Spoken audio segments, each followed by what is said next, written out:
नमस्कार, मैं हूं पंकज सिंह जाडेजा। हमारा उद्देश्य है राष्ट्र से स्नेह, राष्ट्र का सम्मान। अब देखते हैं आज के दिन भर की टॉप हेडलाइन।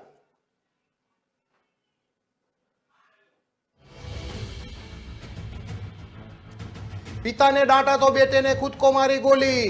गाड़ी से एक्सीडेंट करने पर हुए थे नाराज। पिता बोले, काश मैं नहीं डांटता।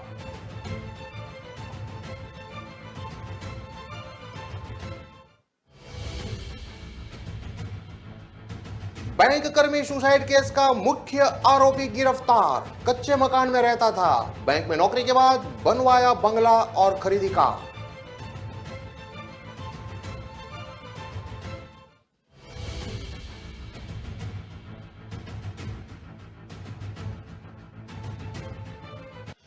पानीपत में व्यापारी से मांगी 10 लाख की रंगदारी। गैंगस्टर राकेश पंपू के नाम से कर रहे थे कॉल। गुर्गों ने घर आकर भी धमकाया।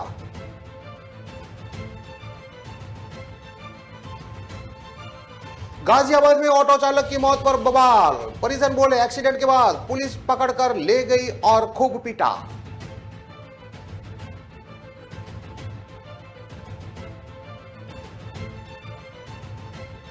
अकबर बंजारा का 6 करोड़ का मकान कुर्क।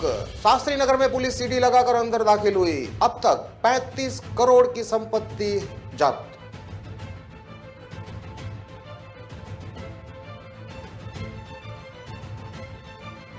हिमालयन गिद्ध भोजन की तलाश में पहुंचा कानपुर। स्लाटर हाउस के पास भीड़ ने पकड़ा।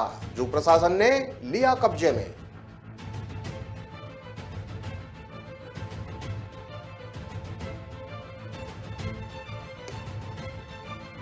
और मोतिहारी में राम जानकी मंदिर से अष्टधातु की मूर्ति चोरी। 64 साल पुराने मंदिर से सीता और लक्ष्मण की मूर्ति चोरी। जांच में जुटी पुलिस। अब देखते हैं खबरें विस्तार से। पिता की डांट से नाराज बेटे ने खुद को कट्टे से गोली मार ली। आवाज सुनकर परिवार उसके कमरे में पहुंचा। उसे अस्पताल ले जाया गया, लेकिन तब तक देर हो चुकी थी। पिता खुद को बेटे के सुसाइड का दोषी मान रहे हैं। उनका कहना है कि बेटे को नहीं डांटता तो वो उनके साथ होता। मामला ग्वालियर मुरार आर्यनगर के गली नंबर 3 का है। इस गली में केंद्रीय मंत्री नरेंद्र सिंह तोमर का है। यहाँ मुकेश गुर्जर भी परिवार के साथ रहते हैं। उनके 2 बेटे हैं। उन्होंने अपने बोलेरो हाउसिंग बोर्ड में लगा रखी है, खुद ही चलाते हैं। शनिवार की रात करीब 9:30 बजे उनका बेटा आशु उर्फ अजय गुर्जर, जो कि 20 साल का है, बिना बताए गाड़ी ले गया था। इस दौरान उसने सड़क पर खड़ी कार को टक्कर मार दी थी। रात करीब 11 बजे गैराज में लाकर रख दी। रविवार सुबह पिता ने देखा तो गाड़ी का एक शीशा क्षतिग्रस्त हुआ था। उन्होंने आशु से पूछा, उसने सारी बातें बता दी। इसके बाद पिता ने आशु को डांट दिया। पिता ने गाड़ी नहीं ले जाने की बात भी कह दी।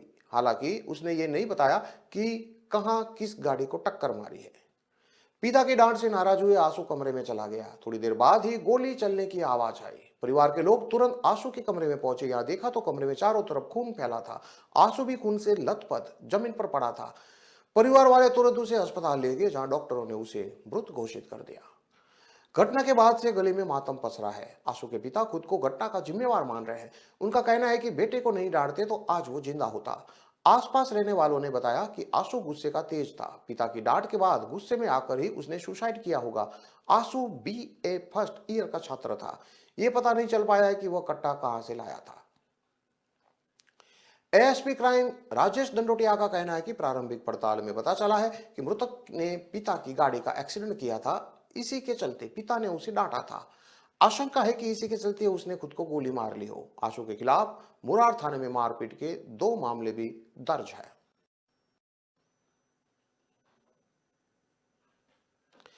मध्य प्रदेश में राजगढ़ जिले में बैंक कर्मी प्रदीप राणा के सुसाइड केस में फरार आरोपी रवि सोजनिया को पुलिस ने ब्यावर से गिरफ्तार कर लिया है।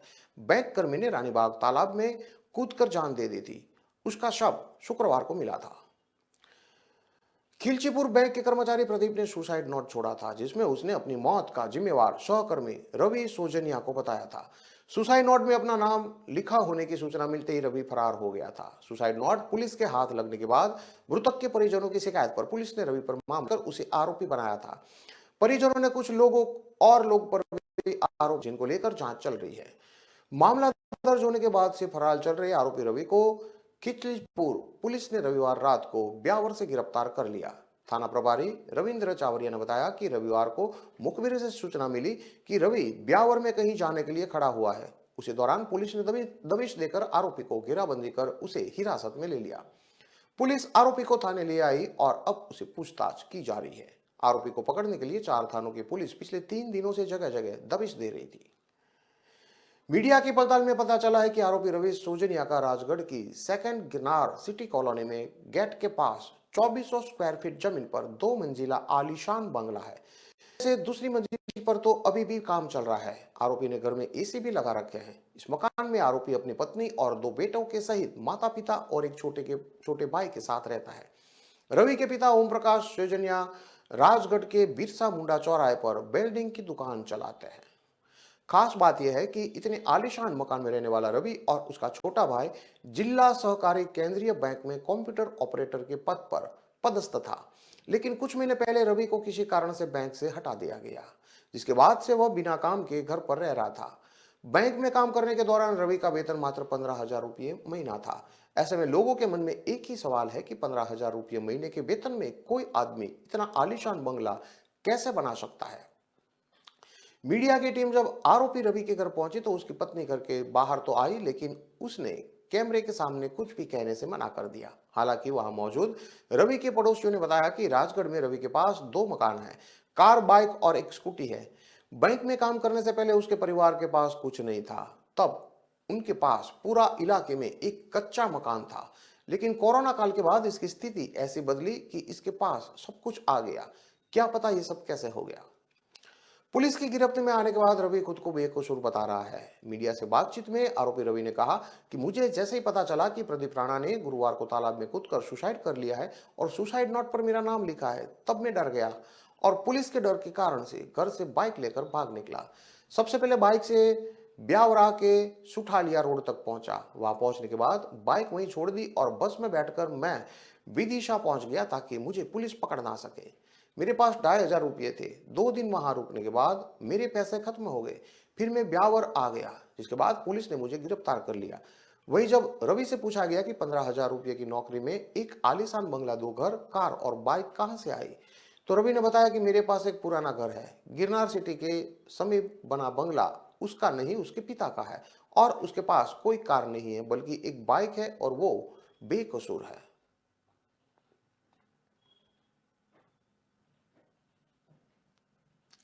हरियाणा के पानीपत शहर के सेक्टर नंबर 18 निवासी एक कार सेल परचेज के व्यापारी से 10 लाख रुपए की रंगदारी मांगी गई है। बदमाशों ने पानीपत के सिवा गांव के रहने वाले गैंगस्टर राकेश पंपू के नाम पर ये रुपये मांगे हैं। व्हाट्सएप कॉल करने वाले बदमाश ने अपनी पहचान पप्पू गैंग के गुर्गे राहुल बौरी के रूप में बताई है। जब व्यापारी ने इन बातों का अनसुना किया तो बदमाश उसके घर ही पहुंच गए। 3 दिन से लगातार घर आकर जान से मारने की धमकी दे रहे हैं। मामले की शिकायत एसपी को दी गई है। पुलिस को दी गई शिकायत में सेक्टर नंबर 18 के निवासी संदीप ने बताया कि उसकी बरसत रोड पर काल सेल और परचेज की दुकान है। उसके पास पिछले करीब 15 दिन से गैंगस्टर राकेश पंपू के नाम से व्हाट्सएप कॉल आ रही है। उसने शुरुआत में इनको फ्रॉड समझकर अनसुना किया, मगर पिछले करीब 3 दिन से उसके घर पर कुछ युवक आने लगे, जिन्होंने घर पर ही आकर कहा कि सिवा आकर फिरौती दे दे, नहीं तो परिवार समेत जान देंगे।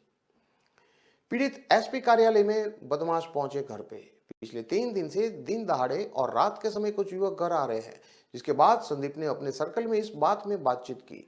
सलाह करने के बाद वह सोमवार यानी कि आज एसपी कार्यालय पहुंचा। हैरत की बात यह है कि जिस वक्त पीड़ित एसपी कार्यालय में था उस कुछ युवक उस गए थे। कहा कि संदीप को कह देना कि वह सिवा आकर फिरौती नहीं तो जान से मार देंगे। एसपी ने थाने में जाकर शिकायत दर्ज करवाने के बारे में कहा था। साथ ही थाना प्रभारी को भी कॉल करके मामले में त्वरित कार्रवाई करने के निर्देश दिए हैं। गाजियाबाद में आज एक ऑटो चालक की संदिग्ध परिस्थितियों में मौत हो गई। परिजनों का आरोप है कि रविवार रात में एक्सीडेंट के बाद पुलिस पकड़ कर ले गई थी। पुलिस चौकी के अंदर जमकर पिटाई की। देर रात जब पुलिस लेकर परिजनों को सौंपा गया, उस दौरान चालक बेहोश था। अस्पताल में पहुंचने के आधा घंटे बाद ही उसने दम तोड़ दिया। पुलिस पर 3rd डिग्री देकर मौत के घाट उतारने का आरोप लगाया है। सुबह से परिजन भारी हंगामा कर रहे हैं। 25 साल के धर्मपाल यादव मूल रूप से जिला कासगंज में अमापुर थाना क्षेत्र के गांव नंगला बांस का रहने वाला था। वह परिवार के साथ इंदिरापुरम थाना क्षेत्र के कनावनी गांव में रहता था। वह वैशाली मेट्रो स्टेशन से रेलवे विहार के बीच ऑटो चलाता था। बहनोई अरविंद यादव ने बताया कि धर्मपाल रविवार रात करीब 10 बजे ऑटो से घर लौट रहा था। नीतिखंड इलाके में रेलवे विहार कट पर ऑटो की एक साइकिल से टक्कर हो गई। साइकिल सवार युवक घायल हो गया। धर्मपाल ने खुद यूपी 112 को फोन करके पुलिस बुलाई थी। आरोप है कि पुलिस सूचना देने वाले व्यक्ति धर्मपाल यादव को ही उठाकर कानावनी चौकी पर ले आई। अरविंद यादव के अनुसार उनके साले धर्मपाल यादव ने पुलिस से कहा कि वह घायल का इलाज करवा देगा। इसके बाद पुलिस उसको शांति गोपाल हॉस्पिटल में ले गई, जहां पर साइकिल सवार घायल व्यक्ति भर्ती था।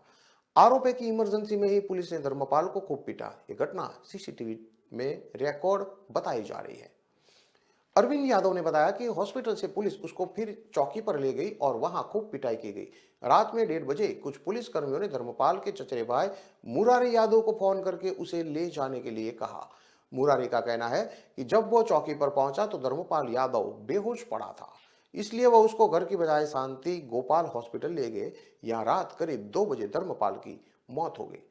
मृतक के चचेरे भाई मुरारी यादव ने बताया कि दरोगा ने फोन किया तो मैं पहुंचा। दरोगा और 5-6 पुलिसकर्मी थे। मैंने कहा घायल के इलाज का पैसा हम दे देते हैं, भाई को छोड़ दीजिए। जिसके बाद उन्होंने भाई को नहीं छोड़ा और चौकी लेकर चले गए। रात में 1 बजे दरोगा ने दोबारा फोन किया कि भाई को ले जाओ। दोबारा जब हम चौकी पर पहुंचे तो पुलिस वालों ने 3,510 रुपये जमा करवाने के बाद छोड़ा। मैंने जब भाई से पूछा तो उसके सीने में दर्द हो रहा था। वो बता रहा था कि पुलिस वालों ने उसको खूब पीटा है, उसके सीने में चोट लग गई थी। उसके बाद उसकी मौत हो गई। घटना के बाद आज सुबह मृतक के परिजन और इलाके के कई ऑटो चालक इकट्ठा हो गए। उन्होंने शांति गोपाल हॉस्पिटल के बाहर हंगामा शुरू कर दिया। परिजनों की मांग है कि धर्मपाल को पीटने वाले पुलिसकर्मियों पर कड़ा एक्शन लिया जाए। फिलहाल पुलिस अधिकारी मौके पर मौजूद है और परिजनों को जानने में जुटे हुए। शव को पोस्टमार्टम के लिए भेजा जा रहा है।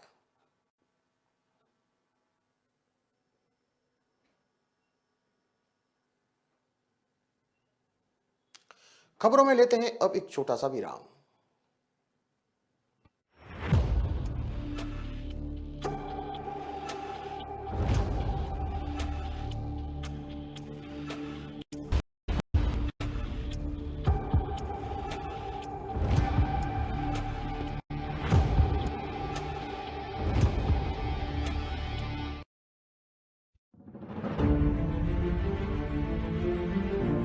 तारीख पर तारीख, तारीख पर तारीख, तारीख पर तारीख मिलती रही है। उठा उठा के पट दूंगा, उठा उठा के पट दूंगा। उतार कर फेंक दो ये वर्दी। अब का पट्टा अपने गले में। दिन मुझे देश के गद्दार का पता चला।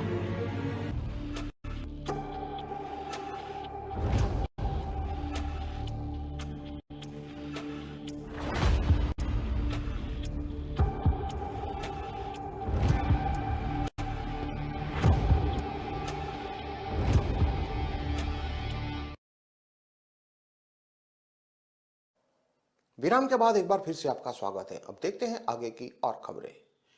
गो तस्कर अकबर बंजारा और शमीम बंजारा का 6 करोड़ का मकान आज कुर्क किया गया। पुलिस शास्त्री नगर में बंजारा बंधुओं के 6 करोड़ के मकान जब्त कर लिया है। आपको बता दें कि पुलिस बंजारा बंधुओं की 35 करोड़ की संपत्ति कुर्क कर चुकी है। लगातार बंजारा भाइयों की अवैध संपत्ति और जमीनों पर पुलिस एक्शन ले रही है। आज जब मौके पर पुलिस पहुंची तो घर के बाहर के दरवाजे बंद थे। पुलिस सीढ़ी लगाकर अंदर दाखिल हुई। उसके बाद पूरे मकान को अपने कब्जे में ले लिया। अकबर बंजारा के भाई शमीम 3 करोड़ की संपत्ति को आज बिजनौर में कुर्क किया गया।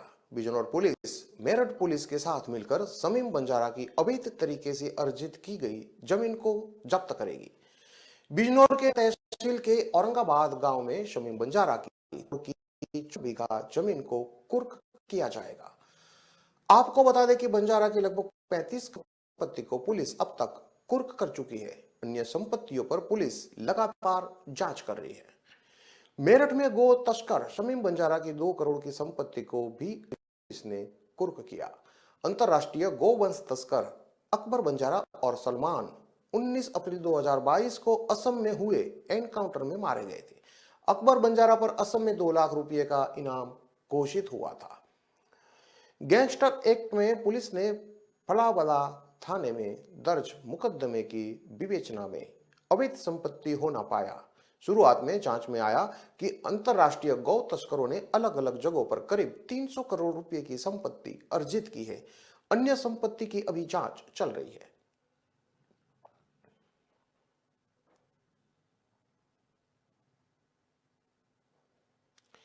हिमालयन गिद्ध का जोड़ा शनिवार को कानपुर के बजरिया स्लॉट हाउस पहुंचा। वहां मौजूद लोगों ने एक गिद्ध को पकड़ लिया जबकि दूसरा भाग गया। गिद्ध को देखने के लिए आसपास के लोग जुट गए। सूचना पाकर पहुंचा जू प्रशासन ने गिद्ध को अपने कब्जे में लिया। जू के अफसरों ने बताया कि शफीक और दिलशाद कुरैशी ने अपने साथियों के संग गिद्ध को पकड़ा है। गिद्ध के साथ मादा भी थी लेकिन वह उड़ गई। हालांकि वन विभाग के रेंजर लल्लू सिंह ने जू के हवाले से ये बात कही। वन्यजीव एक्सपर्ट डॉक्टर आर के सिंह ने बताया कि हिमालय क्षेत्र में बर्फीले तूफान के कारण अक्सर ये गिद्ध भोजन की तलाश में चले आते हैं जहां सर्दी होती है। सितंबर के बाद अक्सर ये यूपी में मंडराते देखे जाते हैं। मृत पशुओं का मांस खाकर यह वातावरण शुद्ध रखते हैं। भोजन के दौरान इसका पूरा सिर गंदा हो जाता है, इसलिए भोजन करने के बाद नहाना पसंद करते हैं। जू में इसकी संख्या अब 3 हो गई है। 1 नवंबर 2022 को एक गिद्ध इटावा से लाया गया है जबकि एक पहले से जू में मौजूद है। हिमालयन ग्रीफॉन गिद्धों की प्रजाति संकटग्रस्त हिमालयन ग्रीफॉन गिद्धों की प्रजाति है। यह गिद्ध की एक विशिष्ट प्रजाति है जिसका सिर सफेद, पंख काफी बड़े और इसकी पूंछ छोटी होती है। इसकी गर्दन पर सफेद पंख होते हैं और चोंच पीले रंग की होती है। साथ ही इसके शरीर का रंग सफेद जैसा न कि पूरी तरह से सफेद होता है और पंख गहरे लगभग काले और भूरे रंग की होती है। हिमालयी गिद्ध ज्यादातर तिब्बती पठार यानी कि भारत, नेपाल और भूटान, मध्य चीन और मंगोलिया हिमालय में पाए जाते हैं। यह मध्य एशियाई पहाड़ों यानी कि पश्चिम में कजाकिस्तान और अफगानिस्तान से लेकर पूर्व में पश्चिमी चीन और मंगोलिया तक में भी पाए जाते हैं। कभी कभी यह उत्तरी भारत में प्रवास करते हैं लेकिन इसका प्रवास आमतौर पर केवल ऊंचाई पर होता है। जू प्रशासन ने बताया कि भूख की वजह से गिद्ध बेहाल हो गया था। उसे जू में आते ही 800 ग्राम मीट खाया। इसके बाद उसके भीतर चैतन्य आए। गिद्ध का वजन करीब 14 किलो और 7 फीट लंबे और दोनों तरफ के पंख थे। करीब 2.5 फीट ऊंचा था। इसके चलते देखकर हैरत में पड़ गए थे।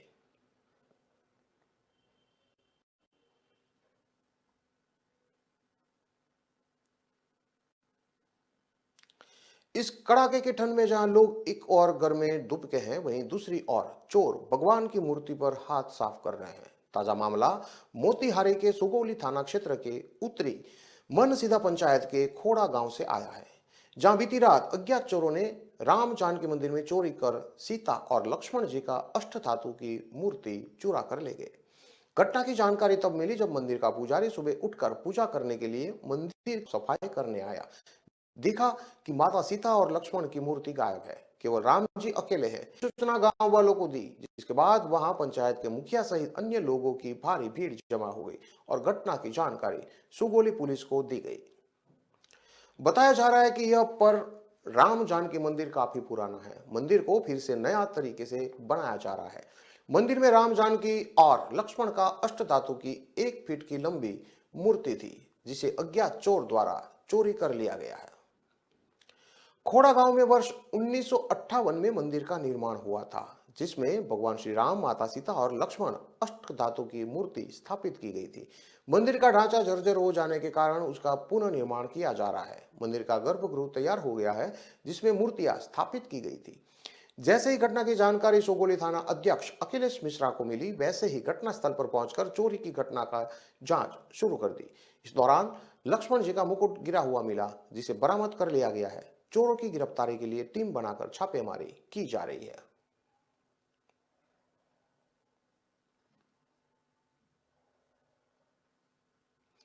वैशाली के गंगा ब्रिज थाने के पुलिस ने महात्मा गांधी सेतु पर बीते 1 जनवरी को हुई लूटकांड मामले का खुलासा कर दिया है।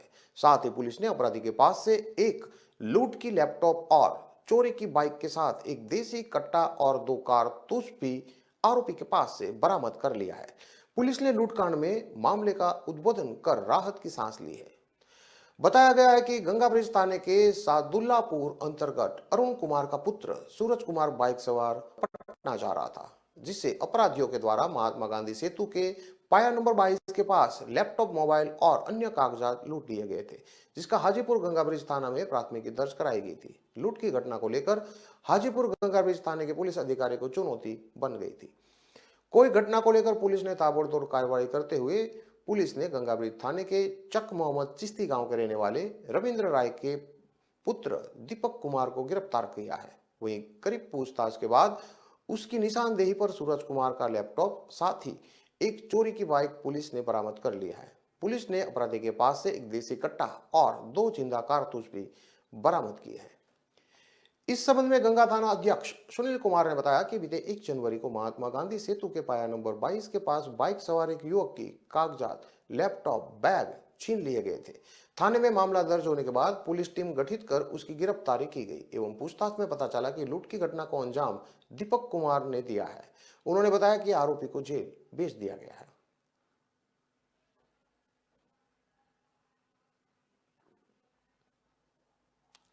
भिलाई में बीती रात कबाड़ बेचने और चोरी करने वाले 2 गुटों के बीच जमकर हाथापाई हो गई। झगड़ा इतना बढ़ गया कि एक गुट ने हॉकी स्टिक, रॉड और धारदार हथियार से दूसरे गुट पर जानलेवा हमला कर दिया।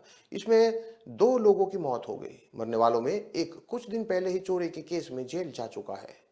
दुर्ग पुलिस ने कुछ घंटों के अंदर ही 15 लोगों को हिरासत में तलाश।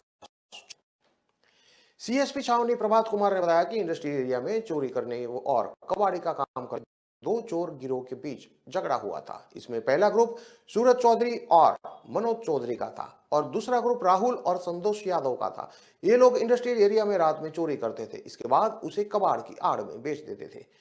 सूरज और राहुल एक दूसरे पर आरोप लगा रहे हैं कि वे चोरी करते हैं तो दूसरा ग्रुप उसकी मुखबिर करता है और उन्हें पकड़वा देता है। इस बात को लेकर ही 3 दिनों से दोनों गुटों में झगड़ा हो रहा था। बीती देर रात झगड़ा इतना बढ़ गया कि राहुल, संतोष यादव, आमिर खान, बुरू उसका भाई अक्षय ने जानलेवा हमला करके सूरज चौधरी और मनोज को चौधरी की हत्या कर दी। चोरी की मुखबिरी करने के मामले को लेकर शुरू हुआ झगड़ा इतना बढ़ गया कि राहुल गुट ने खुर्शीपार से 15-20 लड़के बुला लिए। सभी लोग हॉकी स्टिक, रॉड और पत्थर लेकर और सूरज और उसके साथियों पर जानलेवा हमला कर दिया। ये लोग पूरी रात दूसरे गुट को दौड़ा दौड़ा कर मारते रहे जब तक भिलाई 3 नंबर पुलिस मौके पर नहीं पहुंची। वहां 2 लोगों की जान जा चुकी थी। यह हत्या की वारदात हैवी ट्रांसपोर्टर कंपनी यानी कि एसटीसी के सामने हुई है। 3 दिन पहले ही इस कंपनी को इंद्रजीत सिंह उर्फे छोटू को जान से मारने की धमकी मिली थी। आरोपियों ने सोचा था कि वे लोग दूसरे गुट के लोगों की उस कंपनी के सामने हत्या कर देंगे और आरोप 2 बड़े ट्रांसपोर्टर के झगड़े पर आ जाएगा, लेकिन वहां पर लगे सीसीटीवी कैमरे ने सारी पोल खोल दी। पुरानी भिलाई पुलिस ने कुछ ही घंटों में मामले का खुलासा करते हुए 15 आरोपियों की गिरफ्तारी की है।